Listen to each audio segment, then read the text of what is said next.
Hi, my name is Stuart Weems and welcome to the Investopoly podcast. Our goal is to share easy to understand evidence-based holistic insights to help you master the game of building wealth. Let's get into the first question today from Al. Al writes, I just listened to your podcast around Vanguard Super. Is it worth changing our current industry funds, being Care Super and Bright Super? My husband and I are 59 and 60 and we have balances of 1.6 in Care and 950 in Brighter Super. No mortgage, have plenty of savings on other assets like ETF shares and savings accounts. We're thinking of retiring in 2-3 years' time. Is it worth the effort? So I guess it's a good question in terms of what do people need to think about when choosing a super fund. And a few weeks after the Vanguard episode, I published episode 366, which is really about unrealized capital gains. And then the week after that, episode 367, where I compared the best super funds. And I must admit, the conclusion in that podcast episode wasn't particularly straightforward because I sort of said Australian Super's Members Direct, has some advantages in terms of being low cost and avoiding some of the capital gains tax consequences, but it's all market indexing. So if that worries you, then maybe Unisuper is a better option. And if you have a pretty substantial balance, super balance, then maybe a wrap platform might be a better overall option that is tax effective and also transparent and allows you to use multiple different indexing strategies. So I guess in a way, the conclusion offers potentially more questions than answers. So I'm going to use Al's question here to sort of untie it a little bit in terms of advantages in their situation. So firstly, if they're looking to retire in 2-3 years' time, they don't need to worry so much about taxation benefits. So that is paying tax on unrealized capital gains. They've done that this far because they're in pooled super funds. This far through their working career, there's not a lot of value in changing just to save tax on unrealized capital gains for 2 to 3 years. So we can put the taxation consideration aside. And I would say that if you're more than 10 years away from retirement, I would think taxation considerations are going to be one of maybe a couple of important considerations. But the closer you are to retirement, the less important it becomes. So sort of put that in context as well. So in their situation, it's really about returns and fees. That's the key thing here. So I didn't include Care Super in my comparison, but actually if I go and have a look on the website, they charge about 0.75, so 0.75% in terms of investment fees. There's going to be administration fees as well. They tend to be like $1 a week, and then there tends to be a capped admin fee. But particularly if you've got a large amount in super, I wouldn't get too worried about them. It's rats and mice. It's not going to really change the result very much. The thing is that investment fees are certain, returns are uncertain. So we really need to think carefully about that, particularly the fact that we've had a few years of very strong returns in super. It starts to invite people to not worry so much about fees, whereas I think they really should be. So 0.75 of a percent, and that's for the balanced investment option, is pretty high relative to the other industry funds. The other industry funds are sort of charging anywhere between 0.5 to 0.65 of a percent. So again, you might not be thinking it's a lot of money, but on $1.6 million, that's $12,000 a year. That's pretty substantial investment fees that you're paying out. Whereas Vanguard Super is going to be a third of that cost. So which is a pretty significant saving. In fact, I just did that calc, $8,600, more than $8,600 less in fees, Vanguard Super versus rest. So that's pretty compelling. The next thing to think about is returns. And I had a look at Care Super's website in terms of returns. Over a 10-year basis, they're not too bad. There's many of the top 8 funds that have done better than them, but they're not too bad. Over 5 years, not so great. So recent performance hasn't been so great, but longer term performance has been better. Of course, longer term performance, you would argue, is more compelling because they might be taking positions in the market that haven't really played out yet over the last sort of 5 years. But then conversely, the other thing is, could be a deterioration of performance. In previous years, for the Super Review episode, I've spoken about, the ability to attract good investment staff to super funds, particularly that they're insourcing a lot of investment management now as well, and what impact that's going to have on returns as well. So that we could be seeing that kind of play out. So what do we know? In their situation then, I'm only focused on Care Super. So remember, this listener's got 1.6 in Care Super and nearly another $1 million million in Brighter Super. And I haven't done the comparison with Brighter Super, but I go through the same things, looking at fees and looking at past returns, probably looking at the 3, 5 and 10-year returns to try and balance it out. But let's just focus on Care Super, the 1.6 million, and let's just assume that this client, that's all they've got. What approach would I take? Because as I said, what we've learned is we don't need to worry so much about tax effectiveness. Once we're in super, we're not going to pay any tax anyway. In pension phase, and that's going to happen in 2 to 3 years. Let's put the tax effectiveness aside. We know that fees are 3 times higher than Vanguard, but then when we look at historic returns, they're pretty close, right? And historic returns are net of investment fees, so our net outcome not that much different. And then so that's fees, and then returns, as I said, it's sort of ballpark, although the performance in the shorter term hasn't been so great. In that situation, I would say that I think it's pretty line ball, in terms of whether they should stay with Care Super or move somewhere else. And when it's line ball, sometimes the best thing to do is spread your risk. So if I had $1.6 million, maybe what I would do is I'd put 800,000, so half of it, into Vanguard Super, and I'd leave 800,000 into Care Super. And I'd take an each way bet. By doing so, you're going to pay more admin fees, but as I said, the admin fees aren't very much. But what you will pay in terms of additional admin fees by having 2 accounts, you're going to save anyway with the Vanguard's lower fees. But at least what you're doing is kind of spreading your fund manager risk. And really what we're trying to do really is spread methodology risk, because Care Super is going to be using a different methodology, active management, to manage their portfolios, whereas Vanguard's very transparent, obviously all market cap indexing. So quite often, sometimes we look at these decisions around super is an all or nothing decision, a black or white decision, but there tends to be more nuance, and where it's not completely compelling, sometimes the best answer is to spread your risk. So again, I would look at Brighter Super and see what's the difference there, look at fees and returns, and then maybe look at the portfolio overall. So what you might then do is say, well, we'll leave the 1.6 with Care, and we'll take the husband's nearly $1 million, and the wife's nearly $1 million, and put it with Vanguard. And therefore at a family level, I'm kind of spreading that sort of fund manager risk as I suggested. But thanks for your question, Al, and hopefully that helps people sort of understand the approach that I might take when considering, whether to switch super funds or make any changes. Okay, next question is from Matt, and change gears a little bit now because we've got Matt's 34 and wife 35 with 2 kids, 5 and 3. And just to give you a bit of a summary, because there's a lot of information here, Matt runs a business in the building industry in a family trust. They make around about $450,000 to $500,000 a year. Wife is studying to become a nurse. Hopefully she'll complete those studies in 2027. They bought a family home in Perth for just under $1 million.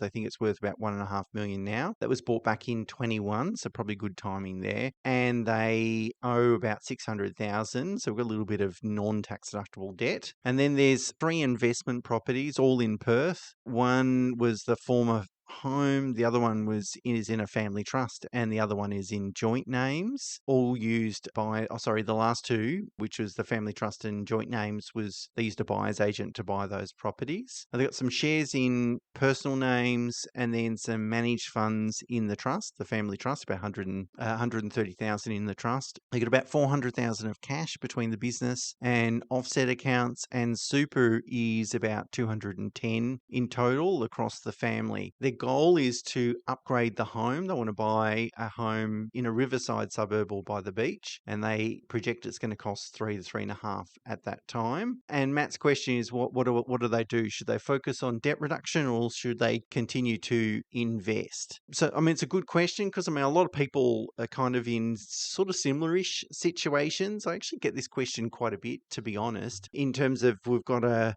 medium-term goal, a 5-year goal, and we've done some hard work in terms of investing, and then what do I do? It's hard to shift gears really, because quite often people are really focused on investing, and Matt's done obviously really well in terms of the investment decisions he's made. Well, in terms of implementing, I haven't looked at the actual investments, of course, and then sometimes it feels like then if you stop doing that or stop taking that approach, it feels like you're wasting time or you're not making the most of your opportunities. And I did publish a blog just recently about, it's okay not to invest to your full capacity, Sometimes it doesn't make sense. Sometimes it's okay. I think it all comes back to a longer term plan. Okay. And this is how I would answer this question for Matt. What is his longer term goal? Well, most people's goal is to fund a very comfortable retirement. So let's just assume that's his goal. And then in context of that goal, because we've got to have context to make a decision like this, because our decision is, what do we do? Keep investing? Is that, more in shares, more in property? Or is it just debt reduction? When I say just debt reduction,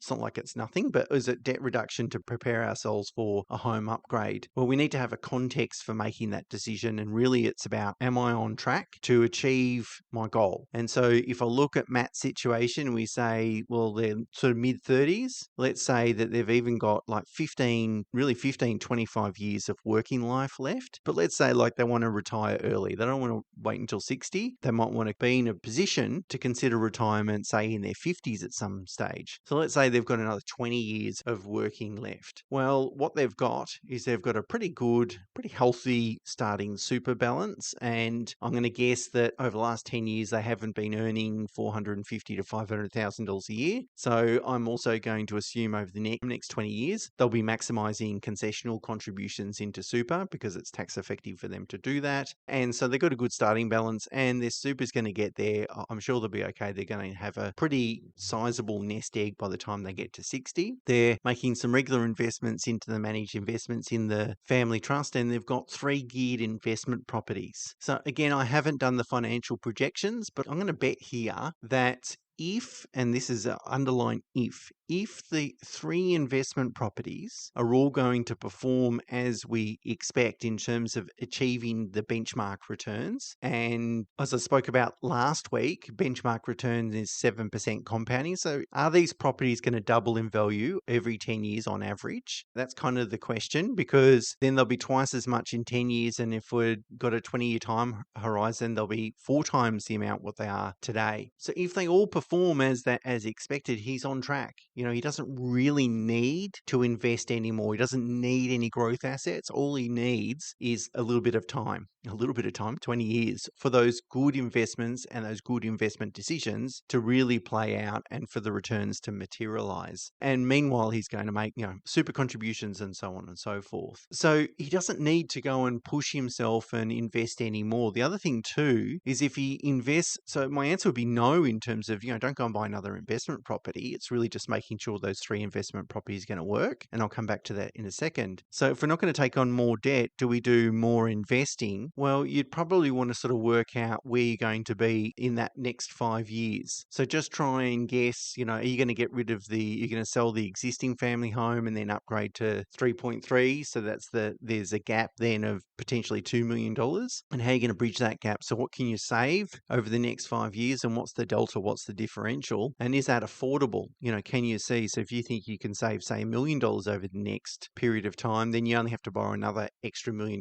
Is that okay? That all looks fine. If that all looks fine, then I would just say put the money in the offset account and prepare for that potential upgrade, and try to do that potential upgrade as soon as possible, even if it means buying a property and putting a tenant in it and getting some negative gearing benefits. Although I think, borrowing capacity wise, that might be a bit of a stretch. Now, what happens if you think, if Matt looks back and goes, oh, I've got 3 investment properties, I'm not totally convinced they're all going to double in value every decade for the next 20 years. So double in value twice over the next 20 years. If that's the case, then you're going to need to make some changes, have a plan around making changes. Now, I wouldn't do that in a rising market. So in Perth's current market, even, in a rising tide, all ships rise. So even if you've got a substandard property, you're probably best to ride out the growth cycle, but you might then have a mind to make some changes, in context of your home upgrade. So for example, you might decide, okay, well, if over the next 5 years, these properties continue to rise, I'll sell my existing home, the one I'm currently living in, then I'll sell one of the data investments, and then that'll crystallize quite a bit of equity. I'll then be able to upgrade and borrow what I need in order to do that. And at that time, I'll go and reinvest in the market.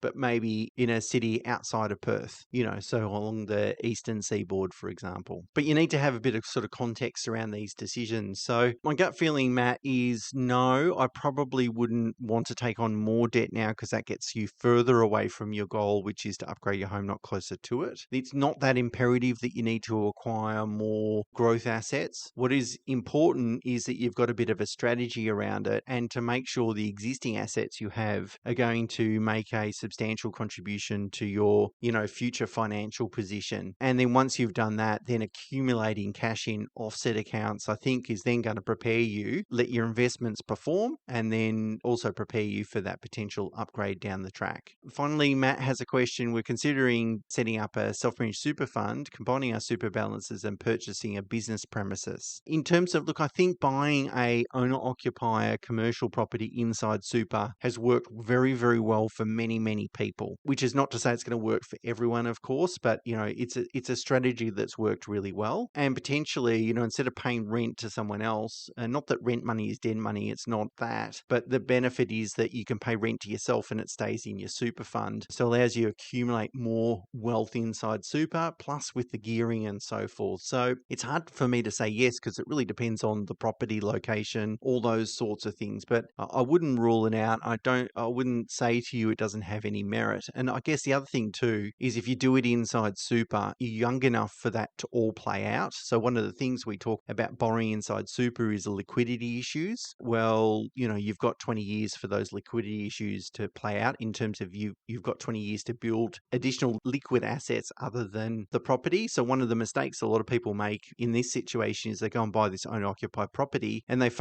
very focused on paying down debt. I probably wouldn't do that if I was in your situation. I would just go and buy the property, have the debt. Sure, I might pay down a little bit from year to year. It might be on principal interest repayments, but it's really then about building other liquid assets in addition to the property that you've got inside super. And you've got plenty of time to do that, 25 plus years in order to do that. So it's fine. It just depends on, is it the right asset? Can you, are you at the right price point where you can buy something that's not only going to suit your business, but is going to have good growth prospects as well? Hard to say definitively, but, I'm not against it. Probably has some merit. And I was going to say the other good thing with it as well is that it's not going to impact your personal borrowing capacity, because it's inside super. So it's not going to get in the way of the home upgrade. Anyway, thanks, Matt. I hope that helps. Okay, next question is from Liam. Liam writes, I've recently come across your podcast and love it. Easy to digest and very detailed and informative. Brilliant. So thanks very much, Liam. I've noticed that a lot of the information and Q&As are tailored to older demographic that have themselves already in a good position. As for myself, being 28 with a young family, I'm very eager to put myself in the best position possible. I'll list below the details and situation a few questions. So let me summarize. Liam is 28 and so is his partner. He's engaged. They've got one child, 12 months old. Liam earns about $150,000 a year. The partner has just returned to work after having a baby, earns about $30,000, but will probably stop again. They'll have a second child. The home is worth $950,000 with $600,000 owing, with $90,000 in the offset account. Partner has some HEX, bit of super, about $90,000 between them. Annual outgoings about $100,000 and a surplus of about $30,000. They need to upgrade the car.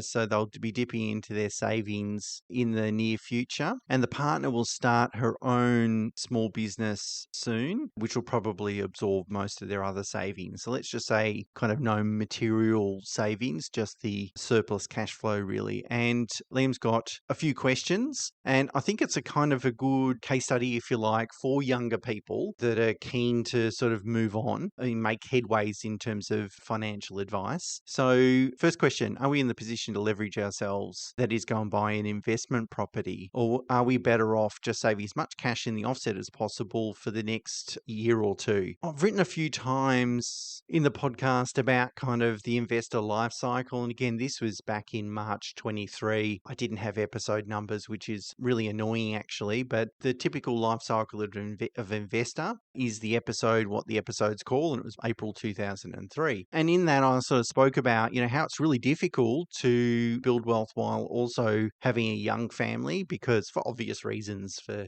people that have been or are in that situation, your income's, family income's lower, expenses are higher, and typically you're younger and your income is just growing as well, so may not have maxed out yet. And so everything's kind of working against you, if you like. And that's why I think that there's really two opportunities to really build wealth. Before you start a family, you should try and maximize all your investment opportunities as much as you can, still giving consideration to the fact that you're heading into a period of time where, might have lower family income. And then if your kids are going to go to private schools or more expensive, like a Catholic school or something like that, then there's that period of time where kids are at typically public primary schools, but so not hitting into school fee territory yet, but you've got a better balance of family income and lower expenses. So they're the kind of two before and after you've got this young family, you can make some really great decisions. So for people that are in that position where they've got, really young kids, they're planning on having another child, there's not a lot you can do, unfortunately. And there's probably not a lot you should do. You don't want to necessarily go out and gear to your eyeballs because, you might have a child and they might be really difficult to look after. And so one partner might want maternity or paternity leave for a longer period of time. You don't want to put yourself in a financial position where you're not able to make those decisions. And, it's already a pretty challenging and stressful time. You don't want to add finances as an additional element of stress into the relationship or to the family. So you got to try and tread carefully, and it is a really difficult thing to do. So no, with a $30,000 surplus and a bit of equity in your home, I don't think borrowing to invest is going to be the right approach.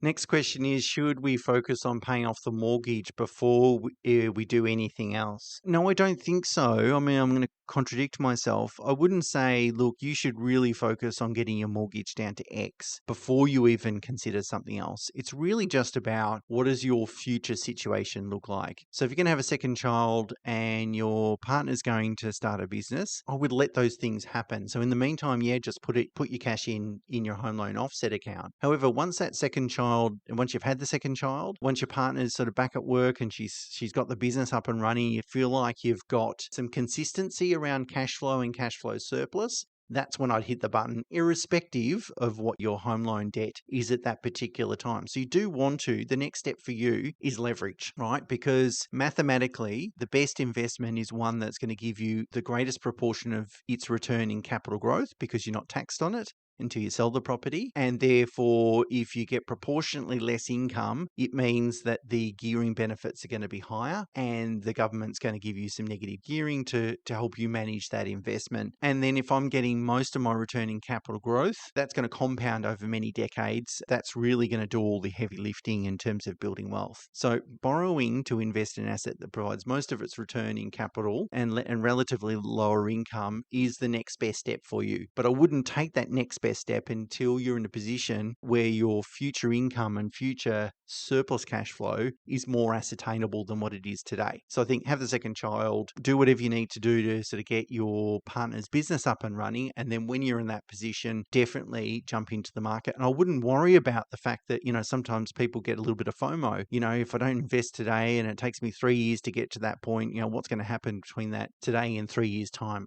Well, I've been running this business for a few years' time. It's going to be 25 years. There's always been that. The best time to invest was 10 years ago. The second best time to invest is today. I wouldn't worry about it. There's always going to be good investment opportunities available. You've just got to run your own race. Next question is, should I leave my super salary sacrifice of 5% or use the cash as additional cash flow? So sometimes people will be able to make additional super contributions, salary sacrifice contributions, and sometimes the employer will match that. So certainly if it's a government job. In Liam's situation, it could be just a simple additional salary sacrifice contributions. For anyone that is in Liam's situation, so Liam's 28 years old, even if you're in your 30s, additional contributions into super really is not a major thing and not a major priority. I wouldn't worry so much about super. I think the next best step, as I said, is gearing, is borrowing to invest in a property as soon as possible. So I would turn off any additional contributions and just put them in the offset account. Next question is about income protection insurance. What's the best form of income protection insurance? So typically super funds offer what they often call it salary continuance insurance, exactly the same thing really. What you want to make sure is that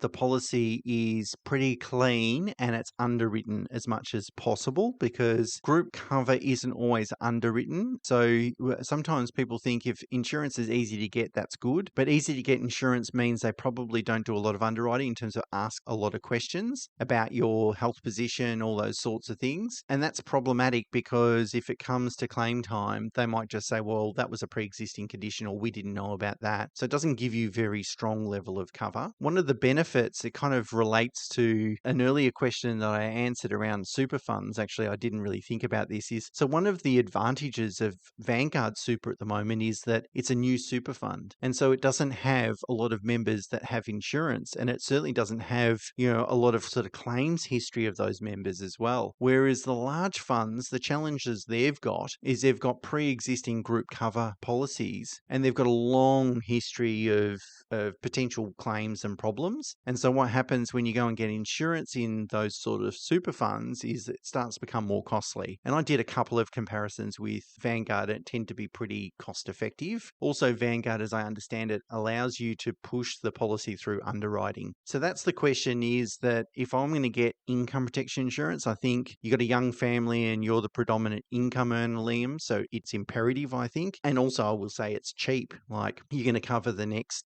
35 years potentially of income for a very small premium. It's the value of the asset is significant and the premium is negligible. So it's a no-brainer. But I would just ask your super fund, how deep is the cover? Is it underwritten? Can I get the cover underwritten, just to give you that sort of confidence? But the best place probably to have it is inside super. You can have a split policy, so you can go and get a retail policy and split it between super and personal name. But given your situation, I don't think you need to over-engineer it. I think I'd just get income protection insurance through super. Anyway, hopefully that's helpful to you, and thank you for your question. Hopefully it's helpful to everyone that's kind of in a similar situation. Okay, final question is from Sarah. Sarah writes, thanks for the podcast. Absolutely love listening and brainstorming. I do have a question after listening to your podcast for so long. We're middle income earners, aged 44 to 45. We feel like we're just treading water and can't get anywhere. We've got 3 children, aged between 8 and 14. We work in the healthcare industry. Our home's worth $1.5 million with a $500,000 mortgage. And we've got some old cars that need sort of upgrading. Insurance is high, but so is everyone's. Kids attend state schools, so no private school fees, but they're into sport, which has a high cost associated with it. Our house needs renovating, but we feel like we're never going to be able to do that.